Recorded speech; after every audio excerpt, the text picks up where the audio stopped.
खुलुमबाय hi guys आं महसु बसुमतारी आं सासे अर्गेनिक आबादारि आङो अर्गेनिक आबादारिजों दानि बर्तमान कालाव घरे घरे नखर नखर सहरे नगरे बाय बाहागि जाति जिखुनु जातिनाव नुजाथिनाय बेमार नुनो मोनदों बे बेमारानो जादों आङो मानसिफोरनि रावनिफ्राय खोनानायबा नोंथाङा मा जादों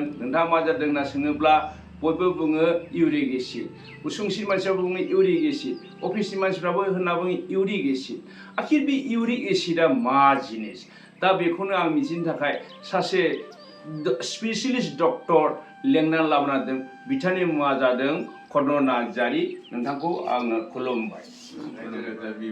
बयनिबो मुलुगनि गासिबो रायजो राजानिसिम आंनि खुलुमनाय थाबाय बिथाङा जोबोद मोजां प्रश्न खालामदों आंनाव जेनेबा कुइसन खालामदों बिथाङा दा आं प्रेजेन्ट नुनो मोनदों आरोखि माने मानसिफ्रा इउरिक एसिडजों माने माबा जानाय आरोखि भुगिनांनाय घरे घरे बेफोर प्रब्लेमा दं बेखौ आंनि उद्देश्यआ जाहैबाय माने साधारननिफ्राय साधारन मानसियाबो जाहाथे बुजिनो हायो जाहाथे बे माबाखौ आरोखि बे समस्यानिफ्राय जाहाथे नेचारेलि उइदाउट ड्राग्स जाहाथे माने गावखौ बे बेमारनिफ्राय बारग'नो हायो आरोखि जाहाथे गाव सेफटि जानानै थानो हायो दा बाथ्रायाव दङ आरोखि माने बेखौ माबानायनि सिगांहाय मोनसे डाइजेस्टिभ सिस्टेमखौ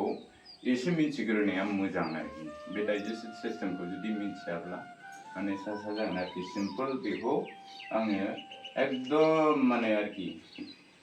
सिम्पल लेंगुवेजनि गेजेरजों मेडिकेल टार्मोलॉजी बाहायाबासो आं बुजायनो नाजानोसै आरो सिगाङाव जाबाय जोंनि नैबे अरेल केभिटि बेखौ हमना लादो खुगा आरोखि बे अरेल केभिटि बे खुगा दन्दर बे खुगानि दन्दर आरोखि जों खुगायाव जिखुनु फुड जानाय आदारखौ जेब्ला सोयो बे सोनाय आदारा जेनेबा खदैजों मिक्स जानानै बेवहाय गेब्लेहोनांगौ आरोखि दोखो दोखो एसे गेब्लेहोनांगौ गेब्लेहोनानै जोंनावहाय नैबावहाय माने खदै थाग्रा सेल्स थायो आरोखि बेवहाय बेजों जोंनि बे आदारखौ माने अग्लिनानै बेवहायनो एसे एन्जाइम खालामखानांगौ हजम खालामखानांगौ आरोखि बेखौ मेडिकेल लेंगुवेजाव बलास होनना बुङो आरोखि बलास बेनिफ्राय दाना बेनिफ्राय फैनानै ओरै फैनानै जोंना नैबेवहाय स्टमा थायो आरोखि स्टमा बेखौ ओरैनो माबायाव जटर होनना बुङो आरोखि माबायाव आयुर्वेदिक लेंगुवेजाव संस्कृतनि आरोखि बेयो आयुर्वेदाव बेखौ जटर होनना बुङो बेवहाय जोंनि खामानिया जाहैबाय जानाय आदार बे खुगा सिंनि जानाय आदारखौ बेवहाय जोंना जाहैबाय नैबे एसिड थायो बे एसिडजों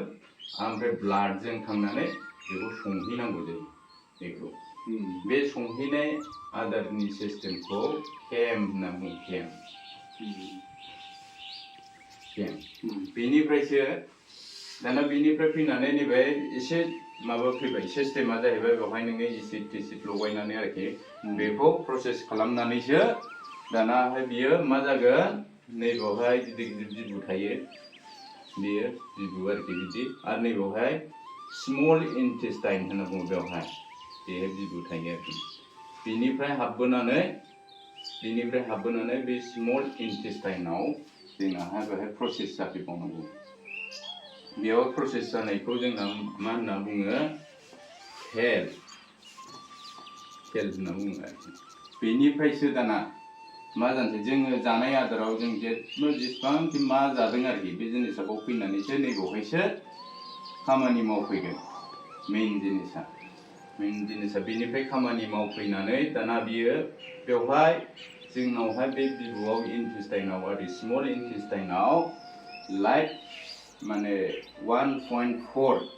लाइफ बेक्टेरिया थायो आरोखि बे बेक्टेरिया थानानै दाना मा खालामगोन बेखौ माने गलि होगोन आरोखि बेखौ पेस्ट बानायगोन बे बेक्टेरियानि खामानिया जाहैबाय बेखौ पेस्ट खालामगोन आरोखि पेस्ट खालामनानै दाना ओमफ्राय बेवहाय मा जागोन मोनसे फ्लुइड फर्म जागोन आरोखि फ्लुइड माने बिदै बिदै आरोखि रस जोनोम जागोन रस जोनोम जागोन बेनिफ्राय जोंनावहाय नैबावहाय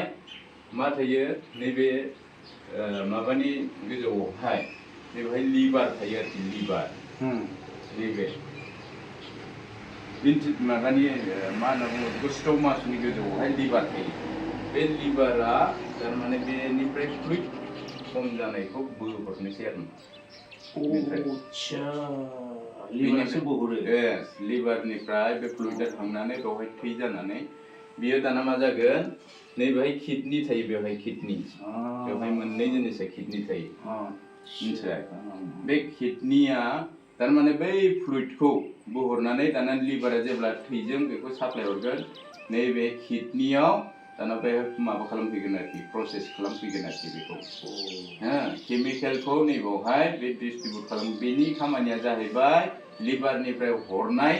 जिनिसखौ बेवहायसो बबे जिनिस मा दङ ब्लाडआव बेसो बे खामानिखौ बे मावगोन आरोखि किडनिया बे किडनि सिङावहाय मोनसे बियो माबा आरोखि बेयो नोंनि भिटामिन नोंनि केमिकेल नोंनि मा दङ बेखौ बेवहाय सिङावसो बे खामानिखौ थारमाने बियो किडनि माने मा साखनि नामा साखनि बायदि माने साखनि आरोखि ब्लाडखौ साखनि खालामग्रा आरोखि बे साखिग्रा बेखौ मा सरना सरग्रा आच्छा जोंनि मोजां गाज्रिखौ बे किडनियाव सरजोबो बेखौ बे किडनियासो सरो आरोखि दा इउरिक एसिडनि खोथा सोङाखै होनबा नोंथाङा दा इउरिक एसिडआ ओरैबायदि जानोसै दा जोंथ' आदार जाबाय नङा होनबा आदार जानानै बे प्रसेसआ बे आं दहाय बुंनाय बायदि जेरखम जायो बेबायदि जालांबाय दा बे जानाय आदारावहाय जोङो बबे जायोब्ला बबे आदारनिफ्राय माने मा होनना बुङो बेखौ प्रटिन बे प्रटिना मा जायो प्रटिनखौ जोङो जेनेबा प्रटिन जानाय लोगो लोगो दाना मा जाखो बियो मोनसे पिउरिन प्रटिनाव थायो आरोखि मोनसे कम्पाउन्ड पिउरिन होननाय कम्पाउन्ड बे माबा जथाय मुवा बे कम्पाउन्डआ दाना जाहैबाय नोंना जुदि मेक्सिमाम जायोबा बे कम्पाउन्डआ आरोखि जेब्ला किडनिया बेखौ फिल्टार खालामनायाव जेनेबा मैलाया बांसिन जायो आरोखि थारमाने नोङो बे माखौ प्रटिनखौ डाइजेस्ट खालामनो थाखाय बे गल ब्लाडार थायो आरोखि माबानि लिभारनि गोजौआवबो आरो दंबायो लिभारनि सिङावहाय मोनसे गल ब्लाडार होननाय जिनिसा बिख्लो होनना बुङो बिख्लो बर'नि आच्छा बे बिख्लोआ ओरैबायदि नोङो जुदि प्रटिनखौ हेभि प्रटिन जाबाय नङा होमबा बे प्रटिनखौ बडिया नोंनि बे माबाया आरोखि इन्टेस्टाइना बिबुआ स्मल इन्टेस्टाइन बिग इन्टेस्टाइन होननाय मोननै थायो थारमाने बिग इन्टेस्टाइना जाहैबाय बे जेब्ला जाखांनाय गासिबो जिनिसखौ रसखौ बोखांजोबनायनि उनावहाय मैला जाब्राखौ बेहाय गोजौआव थाङो ओमफ्राय एनालजों बेखौ आउट खालामो आरोखि आच्छा खि लामा खि गग्राजों आउट खालामहरो ओमफ्राय दा नोंना जेनेबा बेनिफ्राय थांनानै दाना मा जाखो बियो किडनियाव थांनोसै आरोखि किडनियाव थांनानै बे माबाया आरोखि नैबे किडनियाव थांबायथ' किडनियाव थांनानै बे ब्लाडखौ पिउरिफाइ खालामसै बे फिल्टार खालामहैनोसै फिल्टार खालामहैनोसै दा नोंना हेभि जुदि प्रटिन जायोब्ला माने हेभि जुदि प्रटिन जायोबा बे पिउरिना नोंना बुरजा जानोसै ना बे पिउरिना बुरजा जायोब्ला दाना माने किडनिया प्रब्लेम जानोसै आरोखि बेवहाय बे फिल्टार खालामनो हाला नालाय मैलाया बे माने इउरिक एसिडआ जाहैबाय ब्लाडखौ फिल्टार खालामनानै माने जाब्रा थानाय लेथ्रा बुस्थु आरोखि बियो थारमाने कार्बनिक वेस्ट माने हांगार जानानै मैला जाना थानायखौ होनगोन नामा जेनेबा बेखौ थारमाने जिखुनु बियो माने मैला आरोखि माने नाङै बुस्थु आरोखि बियो लिकुइड फर्मआवनो थायो लिकुइड फर्मआवनो थायो बे जिनिसा हांगार बिदिद्राय नङा थारमाने बे लिकुइड फर्मआवनो थायो ओमफ्राय बियो माने घन जायो आरोखि माने रोजा माने बे स्टिकी टाइपनि स्टिकी टाइप आथा टाइपबो आच्छा दा बियो बेबायदि जाबाय नालाय बियो माने जत' जुदि बियो हिट मोनो बियो क्रिस्टेल फर्म जायो आरोखि Oh, हिट मोनोबा crystal money दाना फिसा फिसा एंखुर बायदि एंखुर टाइपनि हाद्रि बाला हाद्रि बालाफोर बायदि आरोखि बेखौ क्रिस्टेल होनना बुङोना बे क्रिस्टेल फर्म जायो आरोखि बियो जेब्ला बारा जायोना बिनिया गाव मोनसे केपासिटी थायो बे केपासिटीनि जुदि बारा जुदि बेवहाय थाङोब्ला बियो मा खालामनांगौ अभारफ्लो जानानै दस्रा दिगजों थाङो आरोखि बडिफ्राव हाबहैगोन नामा बडिफ्राव हाबहैयो जेनेबा नोङो माबाफ्राव हाबहैबाय बे गल ब्लाडारावबो थाङो गल ब्लाडार माने थाङो बेयो थाङो बेवहायनोथ' स्टन जाहैयो आच्छा बेनिफ्राय स्टन जायो आच्छा स्टना बेनिफ्राय जायो नामा ओमफ्राय जेब्ला बियो माने ब्लाडजों गिदिंबाय थायो नोंनाव माने स्किननि प्रब्लेम जागोन स्किननि माने एलार्जिबो जायो सराइसिस बेमारफ्राबो बेनिफ्रायनो फैयो आरोखि ओमफ्राय बियो जेब्ला बे माबाया इउरिक एसिडआ जेब्ला नोंना बे माबायाव थाङो आरोखि ब्लाडजों खारै बबेबा मोनसे करनाराव जुदि जइन्टफ्राव जुदि जमा जाहैयोब्ला रोदाजों थांफायो नालाय रोदाजों थांफानानै बे जइन्टफ्राव डिपजिट जायो बे जिनिसा माने स्टिकि नालाय आरो बियो माने सिथाबनानै थाहैबाय आरो आच्छा आथा टाइपनि आथा टाइपनि आरोखि जरायाव रोदानि जरायाव जमा जानो हागौ नामा बियो माने बे जइन्टआव बांसिन बेबायदियाव जइन्टआव बियो माने माबायो आरोखि डिपजिट जायो आरोखि ओमफ्राय डिपजिट जाबा सानो हागौ नामा डिपजिट जायोब्ला बबेबा खेत्रआव सायोबो बबेबा खेत्रआव सायाबो बे साइलेन्ट पयजनबो होनना बुंजायो बेखौ बुंनो थाङोबा सिम्पल लेंगुवेज सानो रोङिबो थानो हागौ सानो रोङिबो एखनबा बेखौ सायाबो आरोखि ओमफ्राय बियो जेब्ला बारा जायो अब्ला ओरैबायदि मोनसे जों दा नुनोबो मोनो आरोखि समय जेनेबा नोङो इउरिक एसिडखौ जोंथ' माने जखनथ' नायनाय जायाना बिदि नायनाय जायैनि खारनाव जेनेबा नोंनाव बडियाव इउरिक एसिडनि संख्या बुरजा जानानै दं नों बेखौथ' थाल मोनलाना बे थाल मोनैनि खारनाव एखनबा नोङो हेभि माबाफोर खामानि मावबाय बा बबेबा थाबायनांगौ जाहैबाय लामा सामा नोङो फट करि माने बेखौ एटाक खालामो आरोखि बियो एटाक खालामनानै नोङो माबानोबो हागौ बेवहाय सानाय सुनायनिफ्राय एकदम नोङो गोग्लैनानैबो थानो हागौ सिखारलायनो हायोबो जानो हागौ बेबायदि साडेन एटाक जायो आरोखि हरखाब एटेकबो खालामो ओमफ्राय जोङो बेखौनो दा दुगुरा माने रायजो राजाफोरखौ आरोखि साधारन रायजो राजाफ्रा बेखौ मोदाय हरदों माबादों बुद्धिफ्रा बिदि सन्देह खालामनानै बर'फोरनावथ' आं एसे बेबायदि नुनो मोनो आरो गामि ओनसोलाव माने माबा मा होनना बुङो ग्रह गाफ्लांदों ना मा ग्रह गाफ्लांदों होननानै फुजा खालामसोगारलायलायो मानसिफ्रा बे नङा आरोखि बेफोर नङा ना बे इउरिक एसिडनि प्रब्लेम आरोखि बेबायदि साडेन बिदि एटाक खालामो आरोखि बेबायदि ओमफ्राय बियो जेब्ला नोङो बे डाइटखौ कन्ट्रल खालामो जेनेबा प्रटिन डाइटखौ जेब्ला कन्ट्रल खालामो बियो लासैनो माने डाइट कन्ट्रल जायोब्ला बे लासैनो जुदि मेजर नङाब्ला निउट्रिल जाफिनो आरोखि माने समय बे माने सप्ता खनसेसोनि उनावहाय जेनेबा गानाय मानाय बिदि मोजां जानाय जों नुनो मोनो आरोखि आच्छा डक्टर बाबु आं मोनसे बाथ्राखौ बुजि मोनाखै नोंथाङा जे बुंगासिनो दं प्रटिन जोंथ' गामि सादावसा मानसि जों एक्चुअलि प्रटिना अर्गेनिक मैगंखौनो प्रटिन होनो नामा नङा बे माने मैगं थाइगङावबो प्रटिना थायो आरो मोनसे जाहैबाय मिट आरोखि ओमफ्राय बे माबाफ्राव आरोखि हेभि केल'रि थानाय जेनेबा बे मैदा माबा माबियाव बिदियाव थायो आरोखि बेफोर माने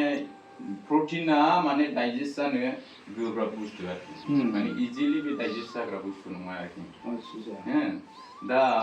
बे प्रटिनखौ जोङो ओरैबायदि जोङो जानाय जायो बेबहार खालामनाय जायो जेनेबा नोङो ना बेदरखौ होनगोन नामा प्रटिन ना बेदरावबो थायो हेभि प्रटिना ओमफ्राय नैबे जायफोर जेनेबा पनिर जायो मैखुन जायो बेफोरावबो हेभि प्रटिन थायो राजमायावबो थानो हागौ राजमा बेफोराव आरोखि माने बेफोरो माबाफ्रा जाहैबाय जाय मैगं थाइगंनाव थानाया बे डाइजेस्ट खालामनो बाराद्राय हार्ड नङा आरोखि गोरलै जायो खिन्थु नैबे एनिमाल फुड्स जेखौ होनना बुङो आरोखि बेदर बेफोरो जाहैबाय डाइजेस्ट खालामनो एसे स्ट्रं समायनांगौ आरोखि बेफोरो माने हार्ड बिनि थाखायनो बेफोरबायदि प्रब्लेमा फैयो आरोखि आच्छा बेखौ होबथानोबा कन्ट्रल खालामनोब्ला जों एक्चुअलि माखौ जायोब्ला बेखौ गोरलै कन्ट्रल जागोन आरो माखौ जायोबा बेयो बांगोन डक्टर बाबु अन्नानै बेखौ एसे खिन्थानो हागोन ना बे मोजां प्रश्न थारमाने जोङो इउरिक एसिडनि दुश्मना जाहैबाय इउरिक एसिडखौ एकदम कन्ट्रल खालामनो हाग्राया जाहैबाय ग्रीन जुस ग्रीन जुइसआ माखौ होनना बुङो? ग्रीन जुसआ जाहैबाय नैबे जोंनि बे माबा मैगं थाइगङाव थानाय जेनेबा गोथाङै जाजाग्रा मैगं गोथाङै जाजाग्रा मैगंखौ जोङो जुदि जुस खालामनानै फुङावहाय जुदि उदै खालियाव जुदि लोङोबा बे जेनेबा जोङो दा जिया मैला जायोबा साबाव सोमा होमबा साबाव सोमनायनि उद्देश्यआ जाहैबाय जाहाथे जिनि मैलाया जाहाथे आउट जायो आच्छा सार्फनिखौबो खामानि मावो बियोबा सार्फ टाइपनि आरोखि आङो माने सिम्पोल मोनसे बुजिनो हानाय हिसाबै जेनेबा बेखौ आं बुजायबाय आरोखि रुइहोनानै बे माने ओमफ्राय इउरिक एसिडआबो बेबायदिनो नोङो जुदि ग्रीन जुसखौ जुदि लोंनानै जुदि 1 घन्टा थायोबा बे इउरिनजों पास जालांगोन बे ब्लक जानानै थानाया बेबायदि आरोखि मैगं थाइगङाव बे कयेकटा जिनिसखौ जेनेबा नोंहा जुदि इउरिक एसिडनि संख्याया जुदि बुरजा जायोब्ला मैगं थाइगङाव जाहैबाय नोङो नैबे हेभि प्रटिन थानाया जाहैबाय नैबे राजमा थाजमा दालि आरोखि दालि मुसुर दालियावबो दं फाल्स टाइपनि जेखुनु फाल्स टाइप बेवहाय बांसिन थायो नालाय बेफोरखौ बन्द खालामथ'नाय जायो आरोखि ओमफ्राय भेजिटेबल्सआव नोङो बे बान्दा कफि बेफोरो आरोखि बेफोरखौ एसे दोनथ'नांगौ आरोखि बिसोर हाई प्रटिन थायो बिसोरो बेयाव माने दालियावथ' बे फाल्सआव प्रटिना एसे बांसिन थायो नालाय ओंखायनो बे जिनिसखौ जेनेबा नोंहा जुदि प्रब्लेमाव गोग्लैदोंबा बेखौ माने एकदम दोनथ'नांगौ ओमफ्राय बिनि मेइन सलुसना जाहैबाय साइट्रेट फ्रुइट्स माने गोखै हारिनि फिथाइ सामथाइफोर बेयो आरोखि बेखौ नोङो आमलाइ लेबु बेफोरो जेनेबा बेनि थाखाय बिराद माबा आरोखि मोजां जेब्ला नोङो ग्रीन जुस आं बुङाखैमोन दहाय बे ग्रीन जुसजों नोङो लेबु बा आमलाइनि रसखौ होयोबा बियो फुरा माने बे सार्फ सोमनानै जिखौ सुनाय बायदि साफा खालामो आच्छा होमबाथ' आमलाइ फिथाइया जोबोद आमलाइया मोजां रल लायो लेबुआबो रल लायो मोजां बेवहाय माने लेबुनि रस आच्छा साइट्रिक फ्रुटआ माने जिखुनु फिथाइ सामथाइनि जुइस जानो हागौ बेफोरो जेनेबा नोंनि बे माने साइट्रेट गोखै टाइपनि जिनिसा माने बे इउरिक एसिडआव मोजां रल जायो ओमफ्राय नोङो बे इउरिक एसिडआ अनलि बे सानाय सुनायनिल' नङा स्किनावबो बेहा मोजां माने गाज्रि एफेक्ट होयो आरोखि स्किनाव माने बे एलार्जि हाई ब्लाड प्रेसार बेफोरावबो माबाबो बियो हाई ब्लाड प्रेसारबो खालामो नामा ब्लाडआ बे मैला जाबाय नालाय गन जाबाय नालाय बेनि थाखाय बियो माने ब्लाडआव थाबाय नालाय ब्लाडआव थानाय मैलायानोथ' जेनेबा इउरिक एसिड जाहैबाय ना होमबाबो थैयाव थानाय मैलासो होमबा दाखोर दालानि रस ना दाखोरानो बे मोनसे लेभेलसिम बियो थायोब्ला ब्लाडखौ बियो मा होनना बुङो बे एन्टि अक्सिडेन्टनिबो खामानि मावो आरोखि एसे लिमिट थानांगौ एन्टि अक्सिडेन्टआ मा जिनिस एन्टि अक्सिडेन्टआ जाहैबाय बेमार आजार नोंनि बे माबानिफ्राय बेखौ प्रटेक्सन खालामग्रा बियो माबा मोनसे एम्फौ नामा बेले सिङाव जेराव बिदि एम्फौ नङा ब्लाडखौ माने एसे घन खालामो इभि खालामो आरोखि प्रटेक्सन खालामो रान खालामनायाव बाराद्राय फाटला जायोबा बाराद्राय स्पिड जालाबायगोन ना मोनसे लेभेलसिम बे थानांगौ आरोखि बेखौ एन्टि अक्सिडेन्ट होनना बुङो एन्टि अक्सिडेन्टनि खामानिया जाहैबाय नोंनावहाय बेमारनिफ्राय जाहाथे कन्ट्रल खालामनो हायो प्रटेक्सन होनो हायो बेखौ बेफोर मा फिथाइ सामथाइफ्राव थाखाजोबो फिथाइ सामथाइयाव थायो थारमाने मोनसे लेभेलसिम जोंनावहाय इउरिक एसिडखौ दरखार आरोखि तारमाने मेक्सिमाम जायोब्लासो जोंनाव प्रब्लेम एनिवे साधारनथि बेसेबांसिम थायोबा हिनजाव हौवाफोरनाव बेसेबां थायोब्ला मोजां जायो बेखौ दुइनिफ्राय फाससिम बे जेनेबा जोंनि माबायाव आरोखि 2निफ्राय 5सिमा जेनेबा थाबाय मोनसे बेयो माने मा होनो बुङो सरासनस्रा मोनसे आइडिया खालामनाय आरोखि बेयो ओमफ्राय हौवानाव माने 2निफ्राय बिदिनो 6सिमा नर्माल आरोखि आच्छा हौवानाव आरो हिनजावनावबा 7सिमबो थानो हागौ फिसा सैजोगोनारासिन थायो हिसाबै बे आरोखि एसे आरोखि खिन्थु 7सिमबाथाय नोङो बुंदो बे नर्मालाव गैला आरोखि नर्मालनि बियो एबनर्मालावसो गोलैगोन नर्मालनि बियो माने डेन्जार पइन्टआव दङ बियो डेन्जारावसो माने बेसिमखिनिखौ थाना बिनि गाहायावसो थानांगौ बिनि गाहायाव 1-2नि गाहायाव थानांगौ आरोखि जेनेबा नर्माल रेन्जनि 1-2नि गाहायाव थानांगौ थारमाने बै बर्डार लाइन बे बर्डार लाइन माने नोंहा बेवहाय एसे एनै नोंहा प्रब्लेमबो फैनो हागौ बेखौ होमबा रायजो राजाफ्रा बेखौ गोरलैयैनो उपकार मोना दैफोर लोंबा उपकार मोना दैयाथ' लोंनांगौ दैया लोंनांगौ दै लोङाब्ला नोंना बे सिङावहाय नोंनि बे फ्लुइडनि माबा संख्या खम जागोन दैखौ नोङो लोंनांगौ आरोखि दै लोंनायनि नियमा जाहैबाय नोङो फुङावहाय लोंनांगौ जोंखौ माने बे डाइजेसनखौ क्लियार खालामनो थाखाय लेट्रिनफ्रा जाहाथे क्लिन जायो खिन्थु फुङावहाय दै दुंब्रुद गेलासनैखौ आरोखि गेलासनैनिफ्राय गेलासब्रैसिमखौ नों लोंनो हायो बेखौ माने स्ल'लि लोंनांगौ जिरायनानै लोंनांगौ जाहाथे गसंनानै लोंलाबाया दै लोंनांगौ होननानै माने मोनसे नियम गैया हयसा नोङो जिरायनानै माने गसंनानै गद लोंलाबायोबा नोंनाव बडि सिङाव माने उदै सिङावहाय गेस जाहैगोन आरोखि गेस जाहैनानै बे सानाय सुनाया बारा जायो दै लोंनायबो सिस्टेम दं औ बेयो माने खुगायाव गरदसे लाबाय नोङो माने खुला खालामनानै आरोखि गुल खालामनानै नोङो जाहाथे लोंलांनाय बे खदैया जाहाथे हाबलाङो बे आरोखि खदैया जाहैबाय एलकालाइना जाहैबाय सिङावहाय थानाय बे सेवनो जोंनि बुस्थुफोरखौ बे सेवहोयो माने फेसेवहैनायाव बे मोजां माबायो आरोखि सापर्ट होयो होमबाथ' ओरैनो जेबो डक्टरनि माबा बे मुलि थुलि जायाबाबो जागोन ना डक्टरबाबु नोंहा जुदि मेक्सिमाम जुदि नोंहा प्रब्लेम जाबायबा नोङो बेखौ सापर्ट हिसाबै बिरादखौ बाहायनांगौ आरोखि आरो नोङो बेखौ जुदि नोङो एकदम क्लिन जुदि नोङो माबानोब्ला आरोखि फिटनेस जुदि लाबोफिनोब्ला नोंहा माखासे नेचाराव थानाय जोंनि बे न'आव थानाय मैगं थाइगं जेनेबा बेफोरखौ जादो ओमफ्राय ग्रिन जुसआ बे मैगं थाइगंनिफ्रायनो मोनो बेफोरखौबो नों बाहायदो बेफोर जाहैबाय पार्मानेन्ट सलुसन बे पार्मानेन्ट सलुसनखौ नोंसो बानायनानै लानांगोन बे इमारजेन्सि डक्टरनि माने बे ड्राग जानानै नों बेखौ समाधान खालामोब्ला नोंनो थगायजागोन आरोखि फिउचाराव नोंहा बिराद गिदिर मोनसे प्रब्लेमाव नोंहा गिदिर बेमारनिफ्राय नोङो भुगिनो गोनां जाहैगोन आच्छा होमबा आसलाव होनबा पार्मानेन्ट सलुसन जानोबा होमबा फुङाव दै गिलासब्रैसिम लोङोब्ला जोबोद मोजां बे माने डाइजेसननि थाखाय डाइजेसननि थाखाय आरो बे ब्लाडआवबो जेनेबा फ्लुइडा बांबाय 2 नम्बराव होनबाय ग्रिन जुसखौ लोंनांगौ ग्रिन जुसआ लोङोब्ला जोंनि माने सिङाव थानाय जों एलकालाइना बाङो आरोखि एलकालाइना मोजाङै जुदि बाङोब्लासो जोंनाव हजमा जायोना जोंथ' मेक्सिमाम जोङो एलकालाइन फुडखौ जोङो जायाबालानो फुरा एसिटिक फुड जायो एसिटिक फुडआ जाहैबाय नोङो नैबे मैदाजों बानायनाय पेकेटनि बुस्थु प्रसेस फुड जोंनि नैबे थावजों एवफ्राम सावफ्राम जानाय बेफोरो जाहैबाय एसिटिक फुड आरोखि आच्छा बेफोरसो एसिटिक फुड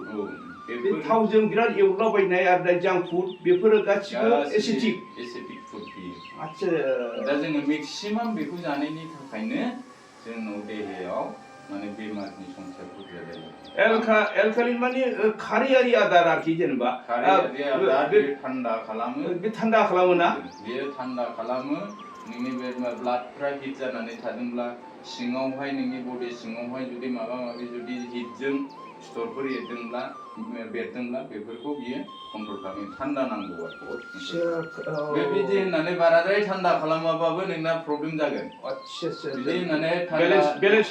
बेलेन्स नांगौ मोनसे बेलेन्स थायो आरोखि बे बेलेन्सनि अभार जायोब्ला नोंनाव बाराद्राय थान्दा जायोबा हजम जानाय नङालाय माने बाराद्राय गुसु दोनोब्लाबो जानाय नङा आरोखि होमबाथ' डक्टर बानि रायलायनायनिफ्राय आन्दाज मोनबाय होमबा आदारा मोननै टाइप नामा आदारा मोननै मोनसे संनाय आरो सङै आदार बे मोननै थायो नामा बे संनाय आरो सङैनि माबाया जाहैबाय स्लाद बिदि जानाय गोथाङै जानाय बुस्थुखौ होनना बुङो आरोखि बेफोरो जाहैबाय स्लादा मा जिनिस स्लादा जाहैबाय गोथाङै जानाय बे जेनेबा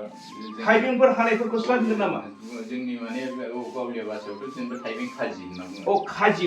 गावलिया स्लाद माने खाजि जागोन आरोखि आच्छा खाजिफ्रा मोजां जिनिस नामा बेयो मोजां जिनिस ओंखाम जानायनि सिगां बेखौ संख्रि फानलु होआब्लानो जुदि जायोब्ला दसे उनाव नोंना बे हजम जायै बुस्थुआ ओरैबायदि नों 10 दिनसोल' नोङो माबा खालाम आरोखि बेखौ फल' खालाम नोङो ओंखाम जानायनि आधा घन्टाल' नोङो सिगाङावहाय जानांगौ नोंनि बे उदैयाव थानाय माखासे जिनिसा इनडाइजेसन प्रब्लेम आरोखि जायफ्रा हजम जाबोयो बे जिनिसा नोङो 10 दिनसोनि उनावहाय नोंनाव बेखौ जाखांनाय लोगो लोगो नोंनाव ओरैबायदि मोनसे जानो उखैनाय खुगायाव केस फैनाय बे जिनिसा फैयो आरो गोदान बेबो मोननाय नङा बेयो माने 10 दिनसो बाहायनायनि उनाव 10 दिनसो बाहायनांगोन आरोखि माने बडियाव नोंहा बे जिनिसा सिस्टेम गैयामोन नालाय नों बेखौ एसे सिस्टेम खालामनो साफा खालामनायाव समाय लायो आरो जादुनि खामानि मावगोन आरोखि जादु नोङो ट्राइ खालामनानै नाय आरोखि आच्छा